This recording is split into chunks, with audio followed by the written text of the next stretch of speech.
Hey everybody. So my name's Anthony and we're going to be talking about load testing. So this talk is not tool specific.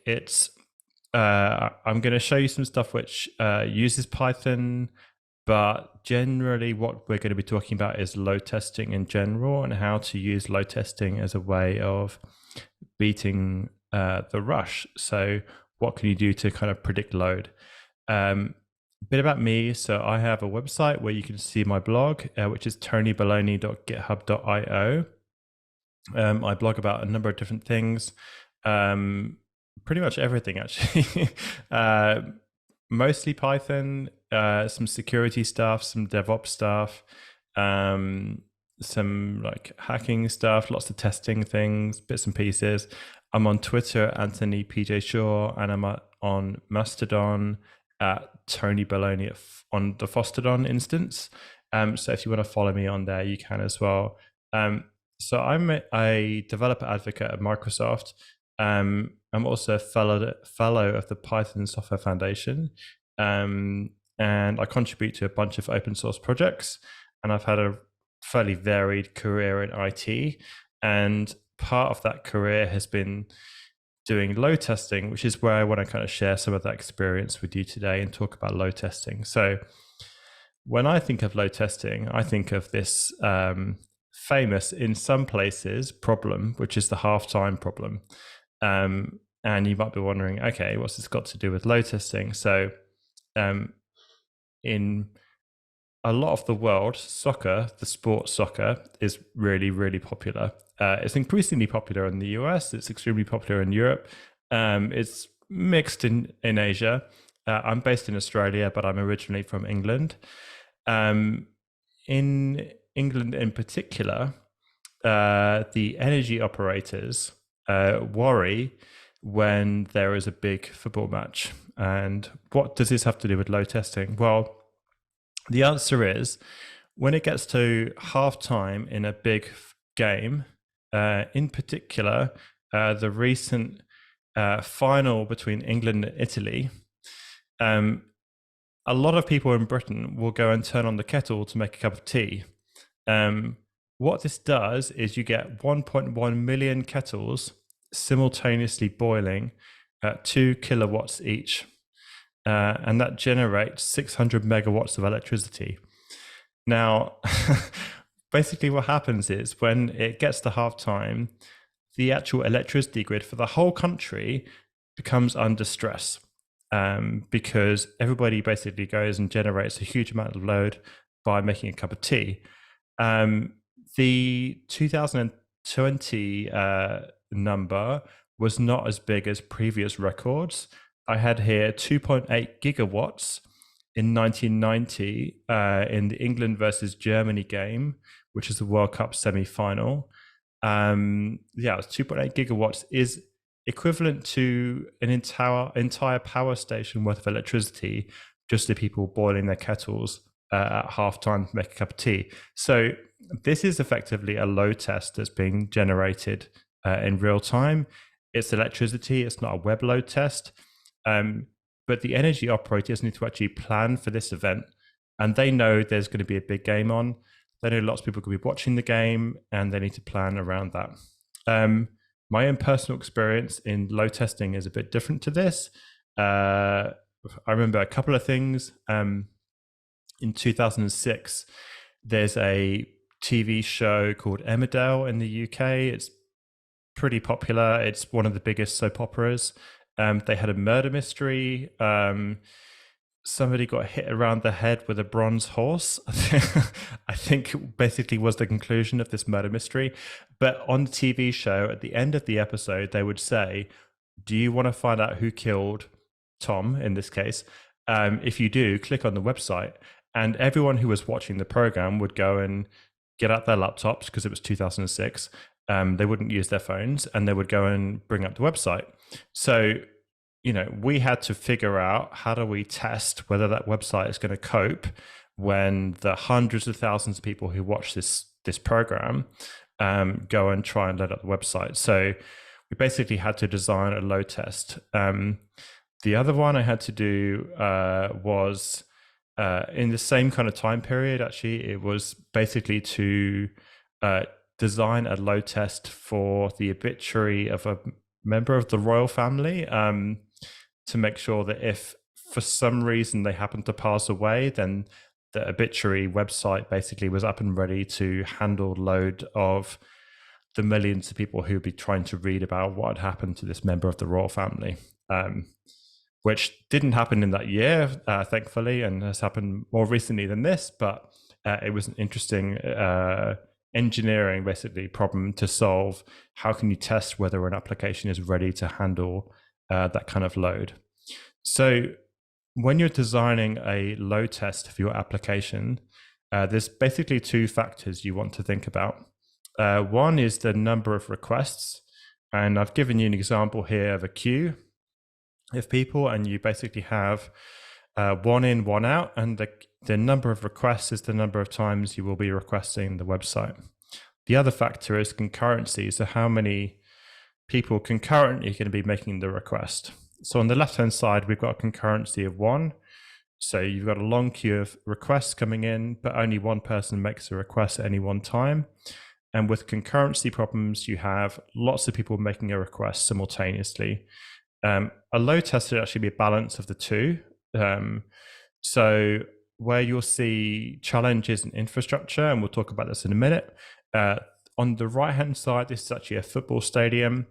And where you get issues with load is where you have a large number of people all trying to exit a stadium all at once. That's a concurrency issue. It's also a load issue because you have a large number of people all trying to simultaneously leave. And then the size of the gates, the size of the trains all become an issue. So you get bottlenecks all over the place. So some of you may be familiar with this tool called Apache Bench, and there's other tools like this. I want to point out this is not how you do a load test. Apache Bench, you can get, it's available in Linux in most distributions. It's available on Mac OS through Homebrew. You can probably install it somehow on Windows. You can basically give it a URL and it will request that URL however many times you ask for with the concurrency that you ask for. If you do this, this is not a load test. This is a benchmark, and AB stands for Apache Benchmark. It's a tool designed to benchmark the HTTP server. It's not an effective way of load testing a website. It will generate traffic, but it doesn't load test the site. The goal of a load test is to simulate user traffic. It's not to test throughput. It's to simulate user traffic to work out whether your app will perform, whether it will respond when that amount of traffic actually arrives in real life. So, if you're expecting, there to be a big sale event, or you're expecting more users to come, then how do you simulate that user load and see how your infrastructure and your application will respond when that does happen? So always keep that in mind. You're trying to simulate real users. So I love the game called City Skylines. It's a kind of SimCity plus, I guess. It's kind of a simulation game where you build cities and you simulate lots of different things. In this game, traffic is always a big issue. And that reminds me of how you do user patterns in load tests. So when you're designing a load test, you actually think about the real website and where people are going to be going. So you might get 30 people a second going to the home page. You might get 15 people a second going to a listings page. And then you might get 5 people a second going to a search page. So these will all be happening simultaneously, where you've got people going to different parts of the application. And if somewhere in the middle you have a bottleneck, for example, a database, or you've got a component in your app that all of those requests talk to, then each of them can be impacted. So what you're trying to do with a load test is to see how your application responds. And often the result of a load test is that you realize that you've got bottlenecks in your app that you didn't see before. because you weren't testing them. And what we saw in the Apache Bench example before was we're just testing website.com /. We're not testing any other part of the application other than the home page. And like any good application, it's been architected that the home page is going to be super cached, and it's going to be fast and responsive. But like that doesn't simulate what real users do. Not all users have the same speed car in this analogy. So like, if you've got users connecting and loading up your website, not all of them have the same internet connection. Like their speed at which they actually get data back from the server holds open a connection to your app. That varies. Not all users arrive at once either. So you'll get people arriving at different times and making requests. And the users also take different journeys in your application. Not all of them request the same 3 URLs. So, you need to think about these things when you're designing a load test. Something else that's really important is that users wait between clicking. This is a big difference between a proper load test and a benchmark. In a benchmark, you might get how many requests a second can my server do? And it's interesting, but it doesn't tell you how many people can use the website. Because when real humans browse the website, they don't click 0 milliseconds between each page. They read the information on the page and then they click on the next link. So how do you actually simulate that information? So you do this by trying to understand how users use your app. And users take different paths through your website. So if you've designed a web app, then you would understand where they would go first, what they might click on, and how they would browse through your application. These routes are actually probabilistic. So if you've got analytics, whether that's like Google Analytics or any other product which does similar kind of things, you can see what user journeys or user paths people are taking. If you start off with that when you're designing a load test, it gives you a really good head start because you're saying, okay, let's simulate these types of users that go to these pages in order. So when you're building a load test, you should start by analyzing your existing traffic first. If you don't have any existing traffic, you're going to have to kind of guess what users are going to do or where you want them to go. Now, if there's not an obvious path that all users would take, often you would group users into different personas.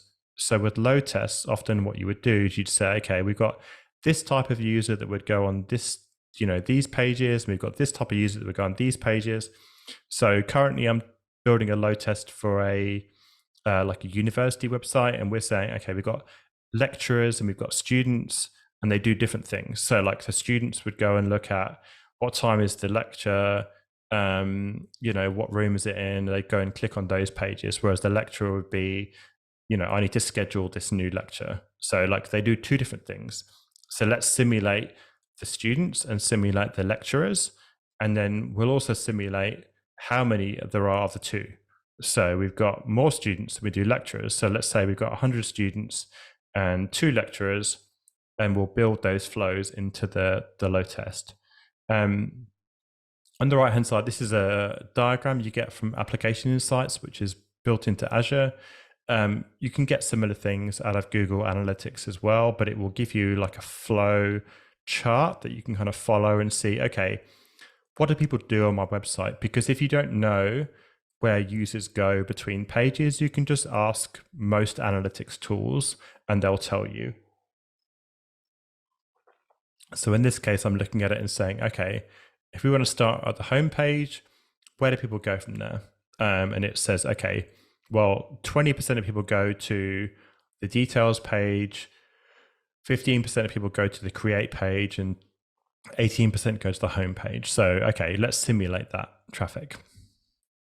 The next thing to think about is the timing as well. So it could be really tempting to, when you're building a load test, to just, say, okay, how many can we just throw 10,000 requests at the web server and see how many it can deal with, which is fine, but the result's not going to mean anything to you because it's going to say, okay, you can handle 300 requests a second.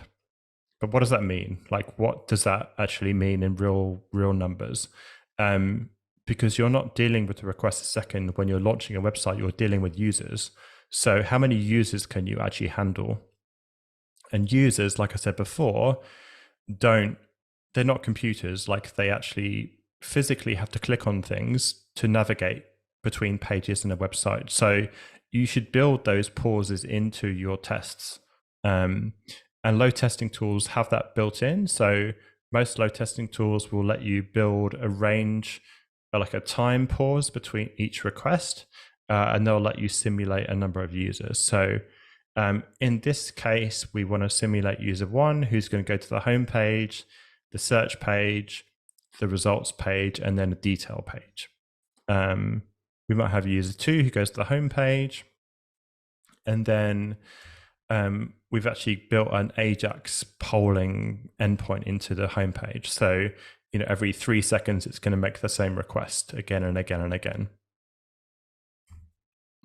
And then you might have another user who just goes straight to a detail page and then onto an order page. So those timings are different, and the load that it generates on the server is also different. So this is why you want to space out your requests, because it simulates real users. And to go back to the principle of this, which is that's what we're trying to do, is to simulate what's going to happen if we get real users going to the website, all trying to do things. How's the application going to respond? Do we have the right amount of infrastructure? Do we have enough caching? Is the performance good enough? In terms of tools you can use to do this, one that I really like is called Locust. It's written in Python. You write the tests in Python. So to get set up with Locust, you would do pip install Locust, and then you'd run Locust against a Locust file. A Locust file basically is a class that you define with a number of tasks, and each task would be a step that you would do as a user. So, for example, we can define in Locust a basic user, and this person would request the home page, a URL called destinations, and then a specific destination. There's a couple of things to keep in mind here. I've specified a wait time between 3 and 5 seconds. You can make that a constant if you want, or you can change those values, but what it's saying is that a typical user would wait between 3 and 5 seconds. You can get the data out of an analytics tool, or you can just guess. 3 and 5 is a good number to start with. And then each one of these methods in that class represents an action that they would take. One user would only take an action at a time. It wouldn't make all 3 requests simultaneously, just like a real user wouldn't click simultaneously on 3 different pages. You can specify some pages are more likely to be run than others. So, a user is more likely to look at the home page multiple times than they are to look at specific other pages. So in this application, what I've done is said, okay, this user is going to look at the home page 3 times randomly, wait between 3 and 5 seconds each time, and then look at the specific destination. So let me show you a demo of that. So I've got a small variation on this, but it's more or less the same. So a locust file, you just write in Python. Basic user is the name that I've given it. You can call it unbasic user if you want to. You can call it whatever you like. It doesn't really matter. And it just needs to inherit from the HTTP user, which is built into Locust. The task decorator also comes from Locust. If you wrap that on any method in that class, it will say, okay, anything that's a task method, call that in the load test. If you run locust-f and then the path to the Locust file that you've created,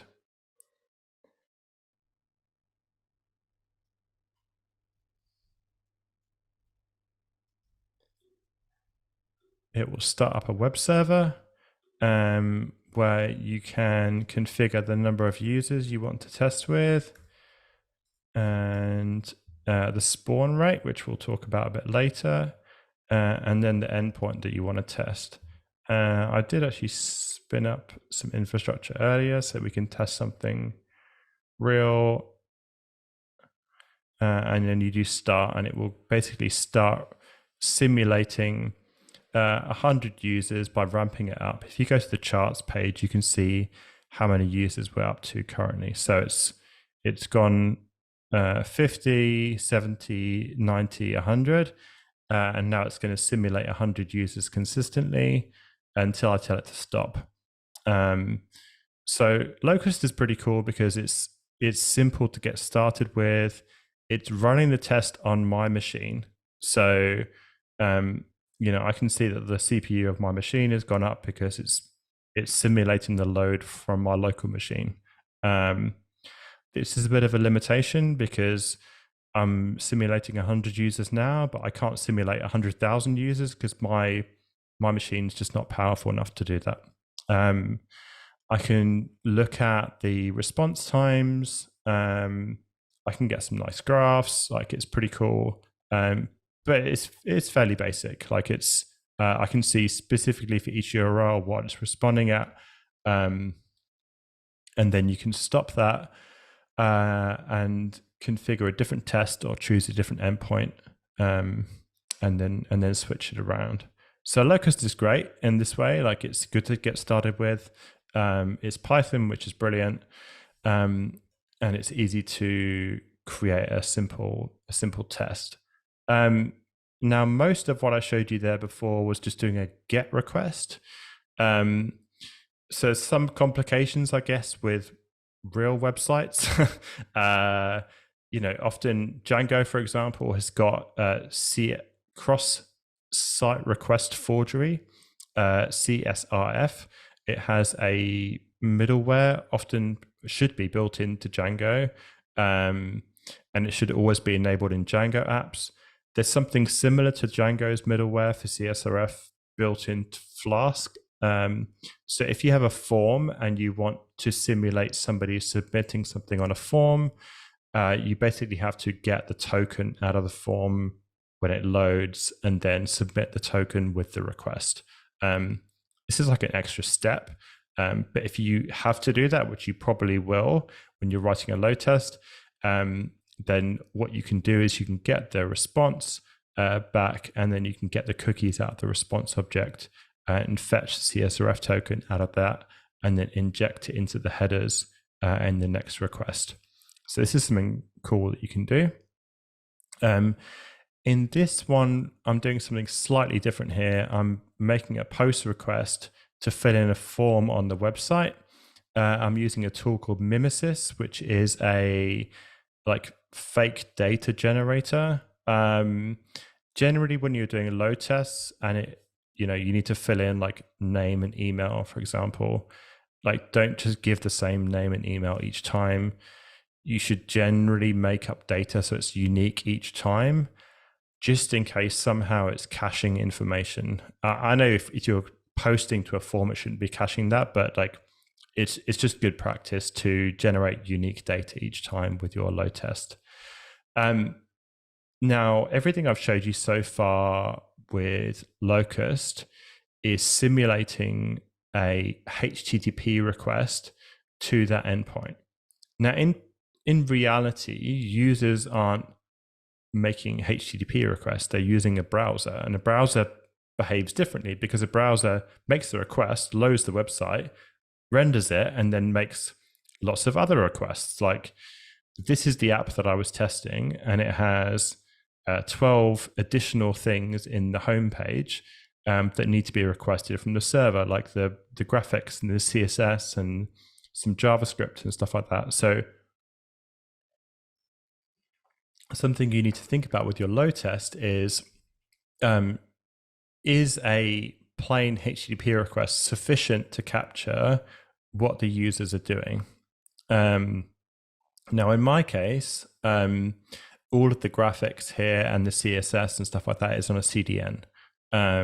So I don't really care in this case because I've offloaded that and the CDN is massive. It can deal with that load. So I don't need to simulate that load separately because that, I've kind of dealt with that problem. But if you're hosting that static content on the same server, then you need to simulate that properly. Because otherwise you might run a load test and you'll say, brilliant, we can deal with 10,000 users. But when 10,000 real users arrive, they generate 20 times more load on your application because you didn't actually test what happens with all the static content. And I mentioned before as well, like Ajax and JavaScript calls into the server also need to be simulated. So if you're using a basic tool, like just a Locust HTTP test, then it's not going to do that for you. It's not using a browser to load the website. It's just making a low-level call to the server. So remind yourself, do you have any static content? Is that static content on a CDN or is it on the server? Do you want to simulate that? And does your app make any Ajax calls? So a couple of ways you can solve that problem. One is to use a tool called Playwright. So let me show you. If you pip install Playwright and then do Playwright code gen and then your URL, you'll get something pretty cool. I'll just show you this. Just stop my other load test. So if you do Playwright and then code gen and then the URL that you want to test, it's going to open up two browsers. And this is a really fancy way of creating load tests. Before I was going in and making a load test by writing Python, what Playwright CodeGen can do is it can open up a browser and then it can actually generate the code for you. So over here, I've got the browser where I'm looking at stuff. And over here, I've got the code that it's generated. And I can say, okay, I either want a Python library, a PyTest, I can create test functions, or I can just do library, but with everything in async. Why not? And then if I want to click around in my website, then I can do that. And when I click on stuff, it will capture what I clicked on. So, if I go in here and I type in stuff in my form, then it's going to capture those things on the right-hand side. So I can save basically this recorded session into a script, which is really cool. So, creating a load test can be quite straightforward for a website where you're just clicking on different pages. In most modern applications, users are doing all sorts of funky things. Like they're clicking on stuff. You've got Ajax in there. You've got like all this JavaScript stuff happening. So creating that in Python is pretty tricky. This Playwright recorder is a really nice way of creating a basically like a script that simulates what the user would be doing. And then once you've done that, you can save that script. And then what I wanted to show you was kind of the next part, which is you can actually plug that script into Locust. So Locust is like I said, is a fairly basic load testing tool, but it does take plugins. So there's a package called Locust plugins, which is a combination of different plugins that have been written by people across the Python community. And one of those is a Playwright plugin. And it has two user classes that you can use. One of them is called Playwright Script User. And you give it basically just you create a class called whatever, and then set an attribute, which is the name of the Py script. So that basically would be the file that I was showing you on the right-hand side. So once I've gone in the browser and I've clicked on everything and I've simulated a user and stuff, I'm happy with that. And I've saved that file, then I can drop that in and say, okay, this is what a user would do. And then the second part is, okay, I can actually just define all that stuff by hand. So like if I don't want to use a recorder, or I can just drop that into a class, and then I can use playwright user and define tasks just like I was earlier with Locust. Now, the application that I was testing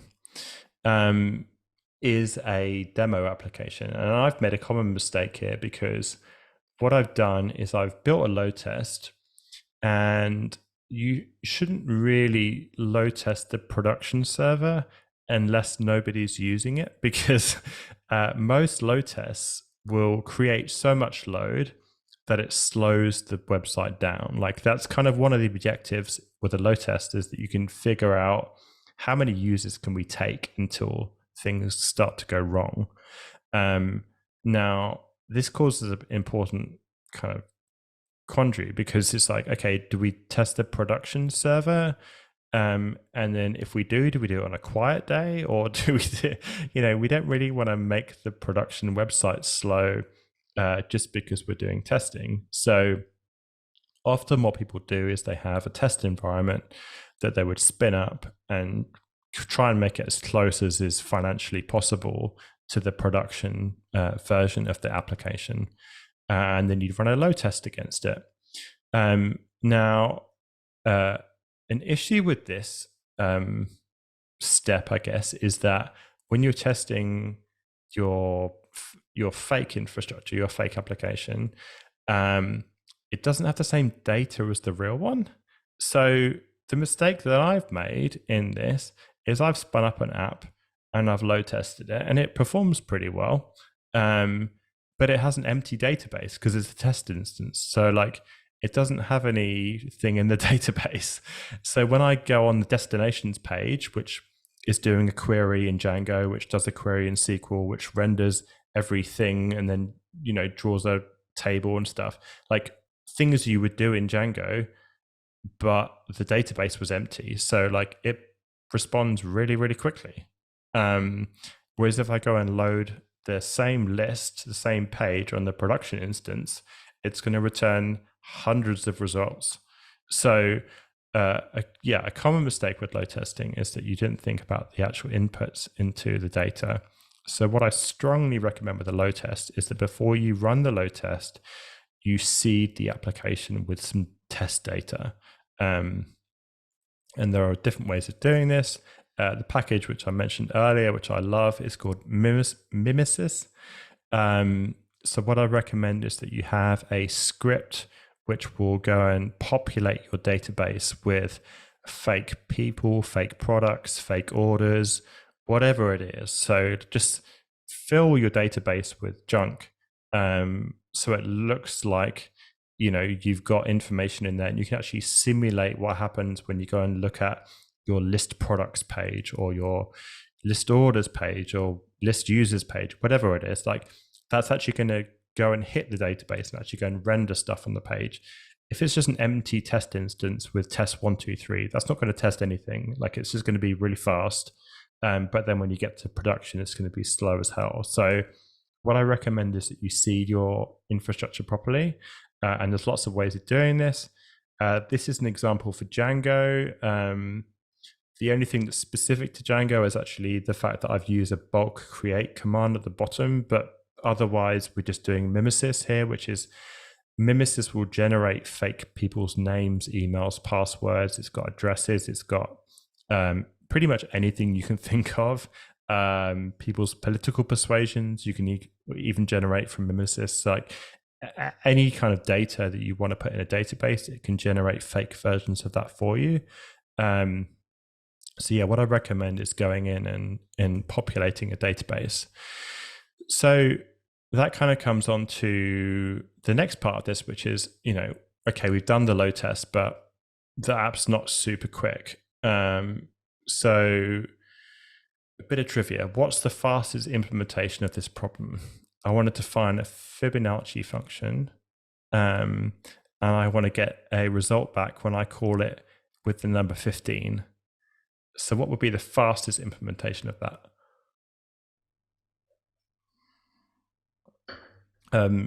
So the correct answer is to just return the number 610, because that gives you the fastest result. And when you're load testing, and then you want to get onto the performance of your application, you need to think about caching. Like pretty much all performance problems in web applications can be solved with caching at some point.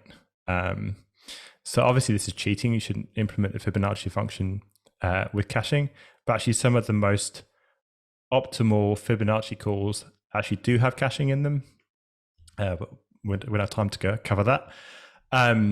So in Django, for example, you've got lots of different layers in a Django app.